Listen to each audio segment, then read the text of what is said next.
Assalamualaikum warahmatullahi wabarakatuh. Saya Cep Sidik Permana dari semester 3 kelas A akan mereview pertemuan ke-7 mata kuliah Hukum Pidana Lanjutan pada tanggal 26 Oktober 2021 dengan dosen pengampu Ibu Profesor Dr. Haja Heni Nuraini SHMH dan asisten dosen Bapak Dr. M. Rendi Ridayandi SHMH dengan cara meresum dari pertemuan pertama sampai pertemuan ke-6. A. Pengertian dan sifat percobaan. Pengertian atau definisi tentang percobaan tidak diatur dalam KUHP, tetapi dalam KUHP hanya ada batasan yang menentukan kapan ada percobaan dan menentukan syarat-syaratnya saja, yaitu seperti diatur dalam pasal 53 dan pasal 54 KUHP. Sifatnya percobaan adalah: 1. Sebagai dasar atau alasan memperluas dapat dipidananya orang. Yang kedua, sebagai dasar atau alasan memperluas dapat dipidananya perbuatan. B. Dasar patut dipidananya percobaan. Yang pertama, teori subjektif. Yang kedua, teori objektif. C. Unsur-unsur percobaan. Yang pertama, adanya niat. Yang kedua, adanya permulaan pelaksanaan. Yang ketiga, pelaksanaan tidak sesuai bukan karena kehendak sendiri. D. Percobaan mampu dan tidak mampu. Percobaan mampu dan tidak mampu hanya ada pada percobaan objektif. Sedangkan penganut teori subjektif tidak mengenal perbuatan tersebut. Selanjutnya, penyertaan Delneming. A. Istilah penyertaan. Penyertaan disebut juga turut campur dalam peristiwa pidana, turut berbuat delik, turut serta Delneming, complicity, participation, dan lain-lain. B. Pengaturan penyertaan secara umum, buku 1 bab 5 KUHP pasal 55 sampai 62 secara khusus secara tersebar dalam buku 2 KUHP, buku 3 KUHP, dan beberapa peraturan di luar KUHP. Tindak pidana khusus. C. Pengertian penyertaan. Penyertaan adalah apabila suatu tindak pidana terlibat lebih dari satu orang atau beberapa orang melibatkan diri dari satu tindak pidana. D. Bentuk-bentuk penyertaan.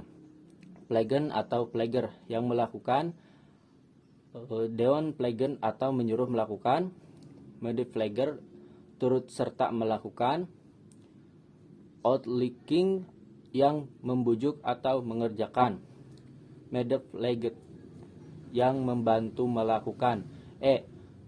Penggolongan penyertaan menurut KUHP. Yang pertama, golongan pelaku bentuk 1 sampai bentuk 4, yaitu bukan pelaku tindak pidana tetapi pertanggungjawaban pidananya disamakan dengan pelaku. Yang kedua, golongan pembantu bentuk 5, yaitu diatur dalam pasal 56 dan pasal 57 KUHP. Penyertaan dengan kealpaan atau corpus delicti, tindak pidana yang disebabkan karena kealpaan pada prinsipnya tidak dapat dipidana karena tidak mempunyai unsur-unsur kesengajaan. Misalnya, yang pertama, A memberikan gunting pada B yang dikatanya mau menggunting kain tetapi ternyata digunakan oleh B untuk melakukan kejahatan.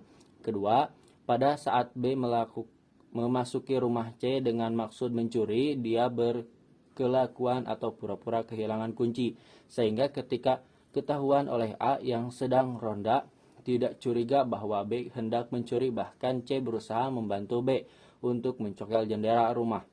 Agar B dapat masuk berdasarkan contoh di atas, maka mereka yang membantu melakukan tindak pidana tidak dapat dikenakan sanksi pidana karena tidak mempunyai unsur kesalahan.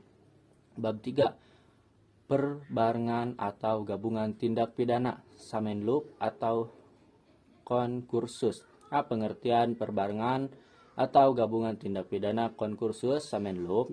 Di dalam KUHP tidak ditemukan definisinya, tetapi dari rumusan pasal-pasalnya dapat disimpulkan: yang pertama, seseorang dengan satu perbuatan mengakibatkan beberapa aturan pidana dilanggar, atau seseorang dengan beberapa perbuatan mengakibatkan beberapa aturan pidana dilanggar.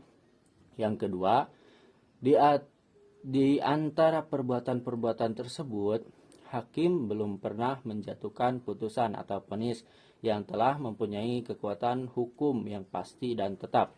Yang ketiga, jaksa atau penuntut umum dalam melakukan penuntutan perkara-perkara tersebut harus secara sekaligus dan bersamaan. B.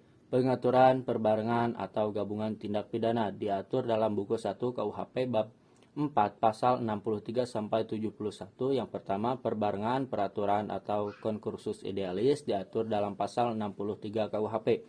Yang kedua, perbuatan berlanjut atau handling diatur dalam pasal 64 KUHP. Yang ketiga, perbarengan perbuatan atau konkursus realis diatur dalam pasal 65 sampai 71 KUHP. C. Pengertian pemidanaan.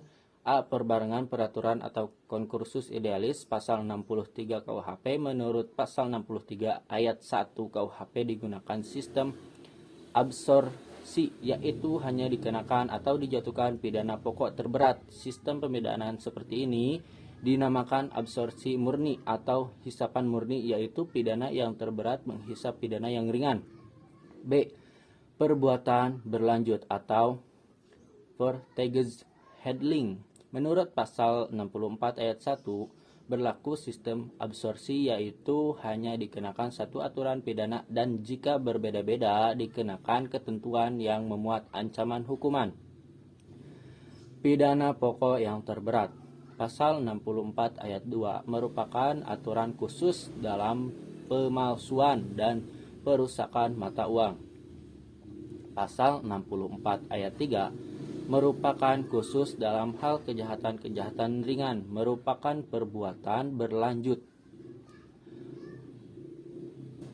Menurut syarat perbuatan berlanjut adalah yang pertama, ada satu niat yang merupakan perbuatan yang dilarang. Yang kedua, di antara perbuatan-perbuatan tersebut tidak dilakukan tindak terlalu lama. Yang ketiga, tindak pidana yang dilakukan harus sejenis. Sekian review mata kuliah pertemuan ke-7 hukum pidana lanjutan dari saya. Wassalamualaikum warahmatullahi wabarakatuh.